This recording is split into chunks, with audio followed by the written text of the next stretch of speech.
सुप्रभात मेरे प्यारे बच्चों। आज हम लोग परिसर अध्ययन 2 में पाठ 7वां स्वराज्य का प्रारंभ यह देखने वाले हैं। पिछले पाठ में हमने देखा था कि शिवाजी महाराज ने अपने साथियों के साथ रायरेश्वर के मंदिर में स्वराज्य स्थापना की प्रतिज्ञा की थी। परंतु क्या केवल प्रतिज्ञा करने से स्वराज्य की स्थापना हो जाएगी?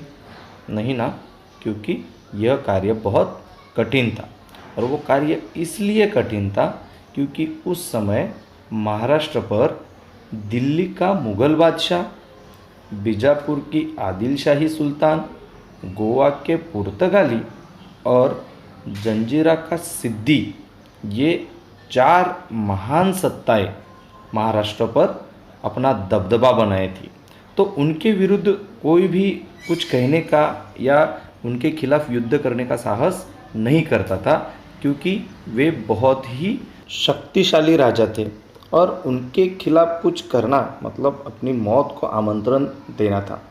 और ऐसे कठिन समय में शिवाजी महाराज याद है को शिवाजी महाराज है, उन्होंने स्वराज्य स्थापना का मंत्र फूका।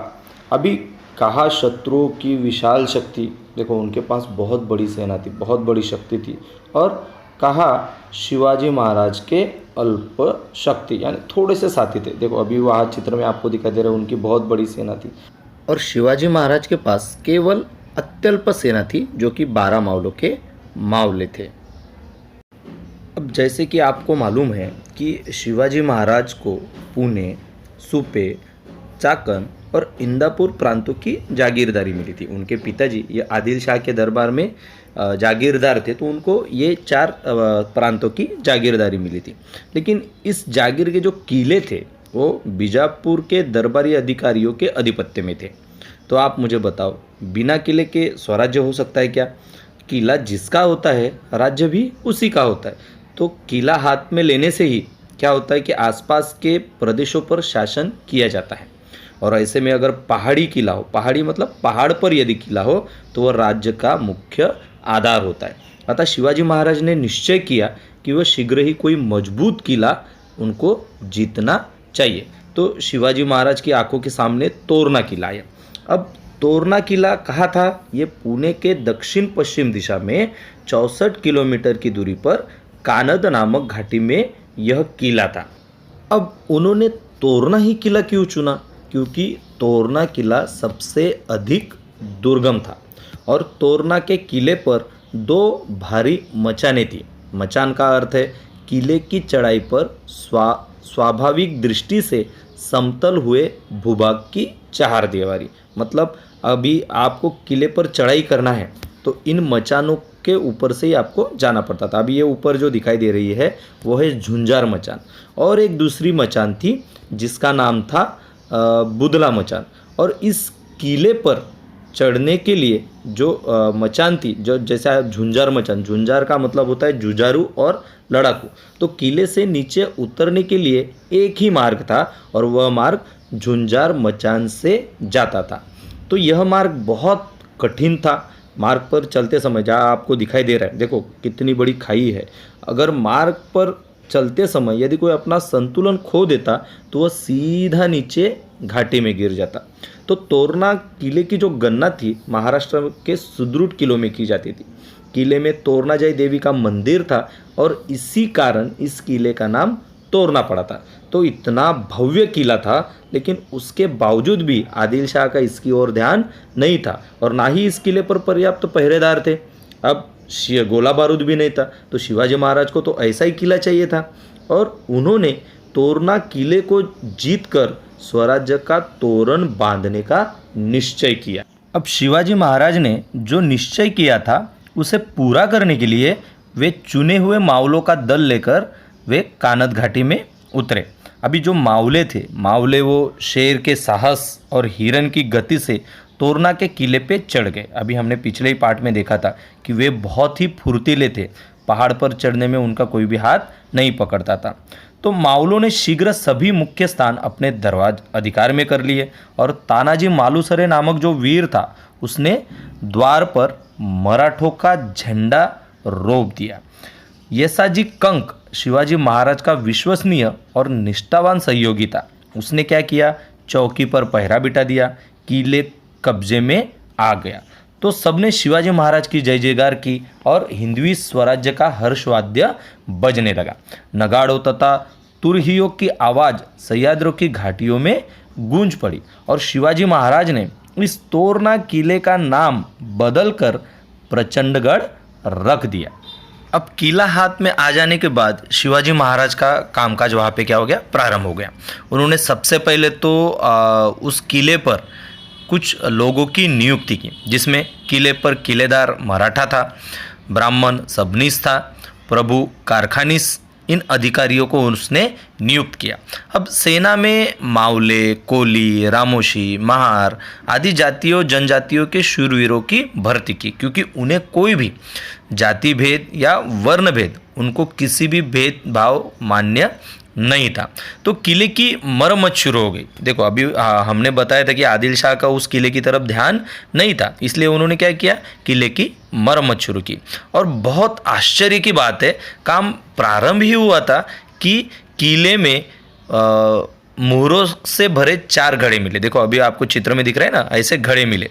तो काम करने वालों को बड़ी खुशी हुई। हर व्यक्ति, वहाँ के जितने भी व्यक्ति थे, वे कहने लगे कि शिवाजी महाराज पर कौन प्रसन्न है, भवानी देवी प्रसन्न है और उन्होंने ही यह धन दिया है। तो वे बड़े आनंद के साथ मजदूरों ने वे मोहरों से भरे जो घड़े थे वे शिवाजी महाराज के सामने रख दिए। किसी ने भी, उनमें से किसी ने भी उन घड़ों को हाथ नहीं लगाया। अगर दूसरे कोई होते तो क्या करते, उसमें से कुछ मोहरे चुरा लेते या घर ले जाते, लेकिन उन्होंने किसी ने भी उन मोहरों को हाथ नहीं लगाया। वह स्वराज्य का धन था और उन्होंने उसे अपने स्वामी के सुपुर्द किया, मतलब शिवाजी महाराज को सुपुर्द किया। और इतना धन मिलने के कारण शिवाजी महाराज उत्साह से भर उठे और उन्होंने यही सोचा कि यह भवानी माता का आशीर्वाद है, यह धन स्वराज्य के काम आया। यह धन उन्होंने अपने आप पर खर्चा नहीं किया, यह धन स्वराज्य के काम आया। और इस धन से शिवाजी महाराज ने शस्त्र खरीदे, बारूद इकट्ठा की। शेष धन से उन्होंने एक योजना पूरी करने का निश्चय किया और वह योजना थी, तोरना किले से 15 किलोमीटर दूर पूर्व की दिशा में एक मुरुमदेव का पहाड़ था और उस पहाड़ पर एक आधा अधूरा किला आदिल शाह ने बांधकर छोड़ दिया था। और वो इसलिए छोड़ दिया था और कि वहाँ किला बांधना बहुत कठिन था और उस किले पर कोई भी चौकस पहरा नहीं था। तो शिवाजी महाराज ने उस किले को अपने अधिकार में कर लिया और उसको अपने राजधानी बनाई। तो एक दिन वे शिवाजी महाराज अपने चुने हुए साथियों के साथ, जैसे पिछले तोरना किले को भी जीतने के लिए चुने हुए साथियों के साथ गए थे, उसी प्रकार से चुने हुए साथियों के साथ किले पर चढ़ाई की और किले को अपने अधिकार में कर लिया। तो तोरना किले पर पाया हुआ कुछ धन मुरुम्बदेव की मरम्मत में खर्च हुआ। तो शिवाजी महाराज ने इस किले का नाम राजगढ़ रखा। तो गढ़ पर कारागिरों ने पत्थर तराशे, लुहारों ने भट्टी फूकी, बढ़ई, मिस्त्री, मजदूर, भिश्ती जैसे कई लोग काम में जुड़ गए, क्योंकि इस किले में उन्होंने राजमहल, 12 महल, 18 कारखाने और कई सारे सिंहासन तैयार किए। तो स्वराज की पहली राजधानी के रूप में राजगढ़ यह सुशोभित हुआ। अब स्वराज्य की स्थापना तो हो गई थी, तो अब शिवाजी महाराज ने क्या किया, स्वराज्य के प्रसार का अभियान प्रारंभ किया। उन्होंने 12 मावलों के सभी किले एक एक करके जीत लिए। 12 मावलों के गांव में आनंद और उत्साह की बाढ़ आ गई, क्योंकि उसके पहले हमने देखा था कि आदिल शाह या मुग़ल बादशाह ये क्या करते थे, लोगों पे अन्याय या अत्याचार करते थे। तो गांव-गांव से पाटिल एवं देशमुख शिवाजी महाराज को उपहार देने के लिए आने लगे। जैसे हमने वहाँ देखा कि देखो चित्र में दिख रहा है कि सब लोग उनको क्या कर रहे हैं, उपहार देने आने लगे। लेकिन जैसे चावल में कुछ कंकड़ होते हैं, इसी प्रकार मावलों में भी कुछ दुष्ट लोग थे। तो शिवाजी महाराज का उत्कर्ष यानी उनकी जो भरभराहट थी वो देखकर वे जलने लगे, उनको ईर्ष्या होने लगी। तो शिरवल के आदिल शाही थानेदार के पास शिवाजी महाराज के विरुद्ध शिकायतें की गई। तो शिरवल का जो आदिलशाही थानेदार था उसके पास शिवाजी महाराज की शिकायत की गई और थानेदार ने क्या किया, थानेदार ने बीजापुर को सांडनी स्वार भेजा और शिवाजी महाराज की इन बढ़ती गतिविधियों से आदिल शाह को अवगत कराया। मतलब शिवाजी महाराज की वहाँ पर कंप्लेंट की गई या तकरार शिकायत की गई। तो शिवाजी महाराज का भी चातुर्य देखो, अभी उनकी शिकायत गई तो इन बढ़ती गतिविधियों के बारे में जब उन्होंने सुना आदिल शाह ने, तो आदिल शाह चकित हो गया। उसने शाहजी राजे से स्पष्टीकरण मांगा तो शाहजी राजे भी असमंजस में पड़ गए कि वो जवाब क्या दे, लेकिन उन्होंने किसी तरह से क्या किया, स्थिति को संभाला। तो जागीर की रक्षा के लिए उन्होंने आदिल शाह को यह संदेश भेजा कि जागीर की रक्षा के लिए अपने पास एक भी किला नहीं है, इसलिए शिवाजी ने यह किला लिया होगा। तो शिवाजी महाराज ने भी आदिल शाह के पास अपना दूत भेजा और उसके हाथों एक चतुराई भरा उत्तर भिजवाया, जागीर का कामकाज ठीक से चले इसलिए हमने यह किला लिया है, इसमें आदिलशाही की भलाई है, इसमें कोई दूसरा उद्देश्य नहीं है। देखो अगर वे कहता कि नहीं मैंने स्वराज्य स्थापना के लिए ये किला कब्जे में लिया है, तो आदिल शाह क्या करते, उन पे हमला बोल के वो सारे किले वापस ले लेते। तो उन्होंने इसीलिए यह चतुराई भरा उत्तर भिजवाया। तो कोंढाना और पुरंदर ये दोनों बड़े महत्वपूर्ण किले थे। तो शिवाजी महाराज ने बड़ी युक्ति से इन किलों को अपने अधिकार में कर लिया। इसके बाद उन्होंने रोहिड़ा किले पर भी अधिकार किया और इस तरह से स्वराज्य का जो विस्तार है वो बड़े जोरों शोरों से प्रारंभ हो गया।